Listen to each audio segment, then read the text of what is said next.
Oke, selamat sore semuanya. Oke, hari ini kita akan membahas mengenai stabilitas obat ya. Jadi kemarin Bu Rina sudah menjelaskan mengenai hidrolisis, kemudian juga degradasi karena mikroba ya. Hari ini kita akan membahas mengenai oksidasi. Jadi oksidasi itu merupakan salah satu reaksi kimia ya. Jadi dia reaksi kimia menunjukkan ketidakstabilan suatu bahan obat kalau kita berbicara tentang obat ya. Jadi ini selalu saya kaitkan dengan bahan obat, tapi saya pengen kalian memahami mengenai mekanisme reaksi oksidasi. Ya, jadi reaksi oksidasi adalah reaksi kimia yang dapat menghasilkan suatu radikal bebas sehingga akan terjadi suatu reaksi yang berantai yang dapat merusak sel. Ya, nanti akan saya breakdown satu-satu. Jadi intinya clue-nya itu ada kata-kata pada radikal bebas dan reaksi berantai yang menyebabkan kerusakan sel. Kalau dia masuk ke dalam tubuh manusia.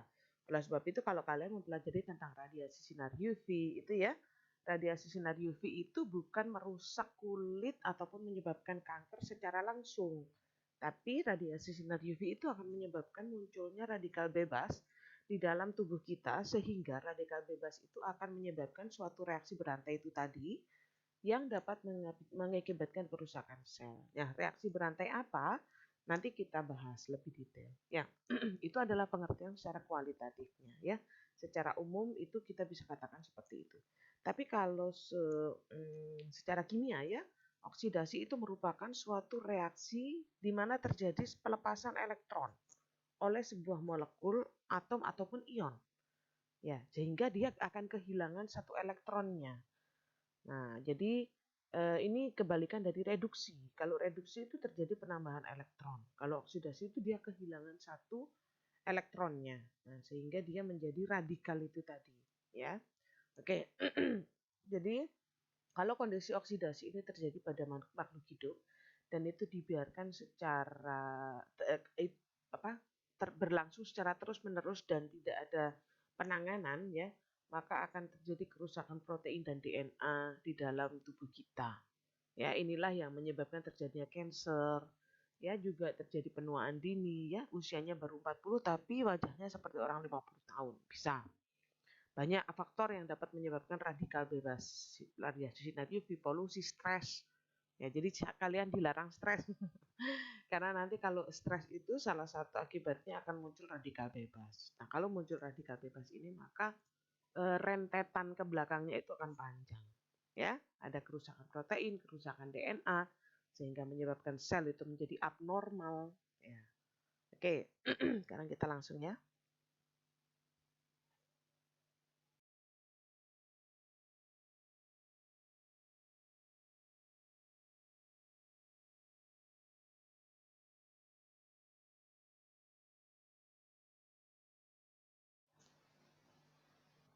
Oke, seperti yang sudah saya bilang tadi, oksidasi merupakan reaksi satu elektron. Jadi reaksi oksidasi sebagian besar merupakan reaksi satu elektron yang berlangsung melalui reaksi radikal bebas. Jadi oksidasi selalu melibatkan radikal bebas. Ya, kalau yang kemarin sama Bu Lydia, dengan Bu Lina kalian membahas mengenai hidrolisis. Hidrolisis itu reaksi dua elektron, yaitu elektron dari nukleofilik menyerang elektrofilik pada molekul kedua. Ya, tapi kalau radikal bebas oksidasi yang jadi reaksi oksidasi itu melalui adanya radikal bebas. Kalau tidak ada radikal bebas maka reaksi oksidasi ini tidak akan terjadi. Ya. Nah, sekarang radikal bebas itu apa sih? Ya. Jadi radikal bebas itu secara umum dia merupakan suatu senyawa kimia, senyawa bisa atau molekul bisa atau atom bisa yang mempunyai satu atau lebih elektron yang tidak berpasangan. Jadi kalau senyawa kimia ya, kalau senyawa kimia dia memiliki satu atau lebih elektron yang tidak berpasangan. Tapi kalau satu molekul berarti dia memiliki satu elektron yang tidak berpasangan. Padahal elektron itu umumnya selalu ingin berpasangan. Ya, sehingga pada saat dia kehilangan pasangannya, dia menjadi reaktif. Seperti kalian kalau lagi jomblo ya, manusia itu kan diciptakan berpasangan ya. Kalau kalian tidak punya pacar, tidak punya pasangan, dan kalian cenderung untuk reaktif. Reaktif gimana? Kalau yang cowok-cowok jomblo ya lihat cewek cantik, reaktif langsung, cantiknya ya. Yang cewek juga gitu. Tidak semua ya, tidak semua. Jangan terlalu reaktif kalian ya. Belum waktunya ya. Oke, jadi ini memudahkan aja untuk mengingat ya. Jadi kenapa radikal bebas itu reaktif? Karena dia kehilangan satu pasangan elektron. Bukan satu pasangan, satu elektronnya. Padahal dia akan stabil apabila dia ada dalam sepasang. Ya, makanya manusia itu diciptakan sepasang sama dengan elektron. Ya, pada saat dia kehilangan satu elektronnya dia menjadi reaktif dan dia cenderung untuk menarik elektron dari luar. Ya, ada juga yang menyatakan oksidasi ini sebagai ROS, reaktif oksigen spesies. Ya, ada. Ya, dia merupakan, kalau ROS itu definisinya merupakan suatu molekul yang sangat tidak stabil ya, karena dia mempunyai elektron yang tidak berpasangan dan dia akan mencari pasangan elektronnya. Ya, ini oksidasi namanya apa? Jomblo mencari jodoh. Nah, karena dia berusaha untuk mencari pasangan elektronnya. Ya. Jadi poin pertama, reaksi satu elektron sudah saya jelasin. Kemudian yang kedua, clue-nya adalah reaksi free radical atau free radical like. Jadi dia terjadi melalui reaksi radikal bebas. Ya. Kalau reaksi oksidasi, redoks itu reduksi oksidasi yang melibatkan, jadi reduksi ataupun oksidasi itu melibatkan transfer atau lebih atom O atau H atau transfer elektron. Ya. Jadi partnernya oksidasi itu reduksi. Dia selalu melibatkan satu atau lebih atom O atau atom H atau melibatkan satu atau lebih atau melibatkan transfer elektron.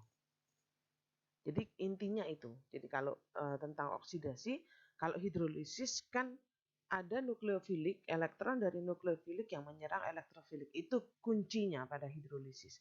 Kalau oksidasi kuncinya adalah reaksi satu elektron yang berlangsung melalui reaksi radikal bebas. Jadi selalu melibatkan radikal bebas. Ya. Oke, jadi kalau di dalam tubuh kita ada radikal bebas, maka seperti tadi definisinya molekul radikal bebas itu sangat tidak stabil. Karena dia memiliki elektron yang tidak berpasangan dan dia akan mencari pasangan elektron. Di mana tubuh kita ada lipoprotein, ada DNA sel manusia. Kondisi sehat ya, dalam kondisi sehat lipoprotein dan DNA ini merupakan sumber pasangan elektron yang baik. Sehingga kalau radikal bebas ketemu dengan lipoprotein, ketemu DNA, maka si lipoprotein dan DNA itu akan mendonorkan satu elektronnya. Karena radikal bebas ini reaktif ya, dia cenderung untuk menarik elektron juga. Ya. Sehingga kalau lipoprotein dan lipoprotein dan DNA yang kehilangan elektron, maka dia akan menjadi abnormal. Ya, metabolisme jadi abnormal sehingga muncul sel kanker. Jadi abnormal itu bisa dua, dia terlalu cepat bermultiplikasi ya, beregenerasi terlalu cepat sehingga muncullah kanker, atau dia berhenti untuk beregenerasi sehingga terjadi penuaan dini. Ya, kondisi yang seperti apa? Nah, itu tergantung dari kerusakan yang dialami oleh lipoprotein ataupun DNA dan bagian mana yang mengalami kerusakan. Beda-beda nanti ya. Oke, kalau bagian yang mengalami kerusakan itu bagian yang bertanggung jawab untuk meregenerasi kulit kita, memproduksi kolagen, memproduksi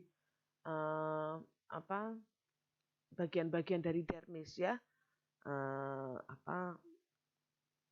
kemudian di bagian epidermis, yaitu pokoknya semua yang terlibat di itu kan membutuhkan lipoprotein juga, dia DNA juga bekerja di situ ya, sehingga dia terjadi penuaan dini. Jadi penyebabnya akibatnya macam-macam ya. Jadi hati-hati dengan oksidasi ini.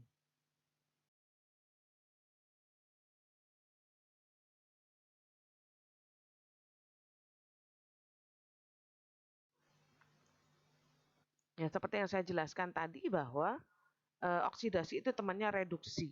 Ya, bentuk reduksi itu apa namanya? Berkesetimbangan dengan bentuk teroksidasi. Ini merupakan representasi sistem redoks, ya. Jadi bentuk reduksi itu bisa menjadi bentuk teroksidasi ditambah jumlah elektron yang dilepaskan pada saat reduksi. Ya, seperti ini contohnya ya, reaksinya.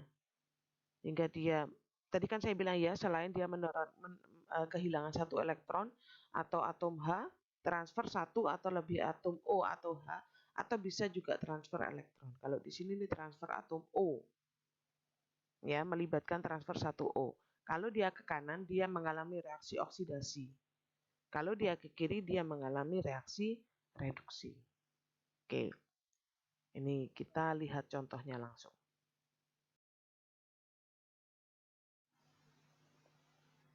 Oke, itu tadi secara umum reaksi yang terjadi dari bentuk tereduksi menjadi bentuk teroksidasi dan dia kehilangan elektronnya ya. Nah, ini sekarang konkretnya ya. Jadi contoh reaksi oksidasi pada hidrokinon. Seperti yang kita tahu bahwa hidrokinon ini merupakan senyawa kimia yang digunakan bisa sebagai untuk pemutih ya, whitening. Jadi kalau di kosmetik dia banyak digunakan untuk whitening pada konsentrasi tertentu. Kalau konsentrasinya terlalu tinggi maka dia jadi posisinya akan jadi obat keras ya.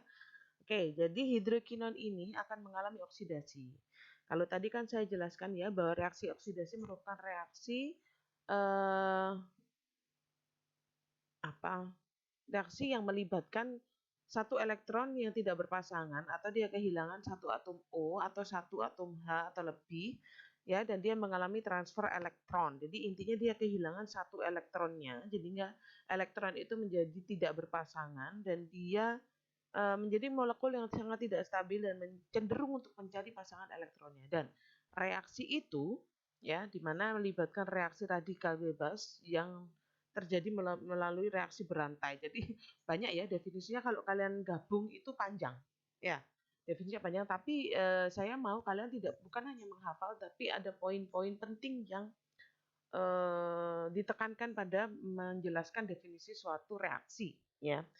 Nah, jadi kalau oksidasi ini dia melibatkan radikal bebas yang ada reaksi berantainya ya, di mana dia radikal bebas itu akan menarik satu elektron sehingga ada kehilangan satu elektron bebas, satu elektron sehingga ada atom yang hanya tidak memiliki pasangan elektron.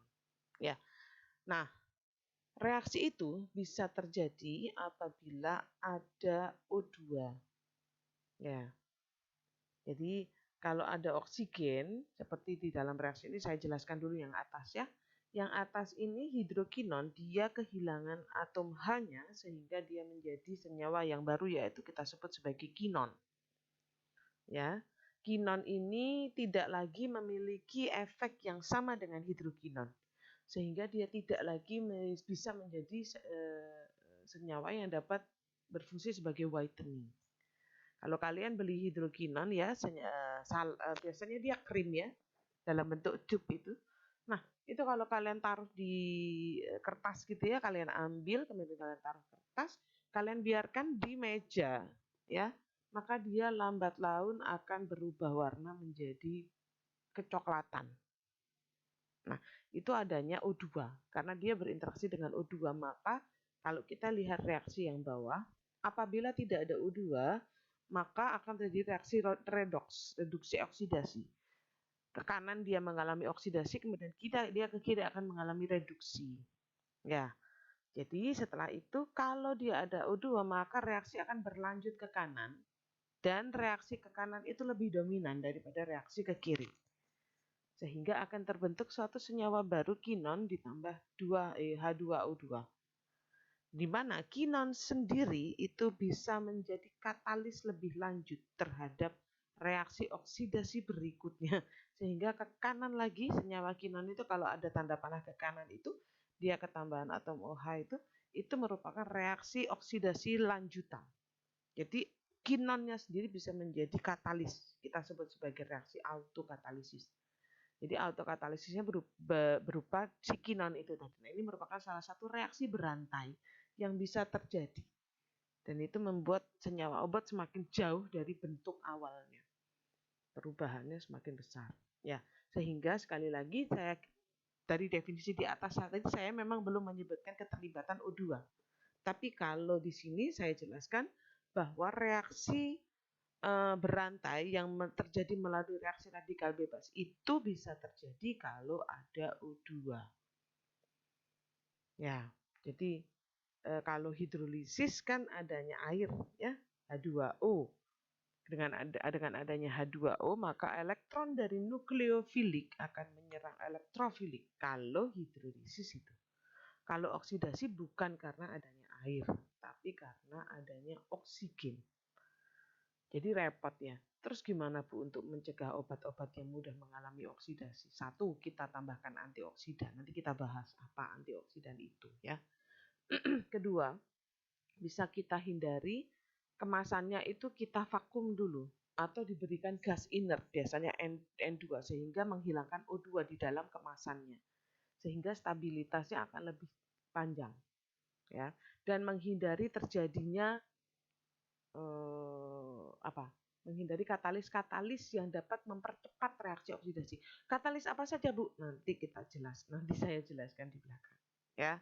Oke, jadi kenapa ini penting? Karena nanti hidrolisis oksidasi itu merupakan reaksi yang paling sering terjadi pada senyawa obat.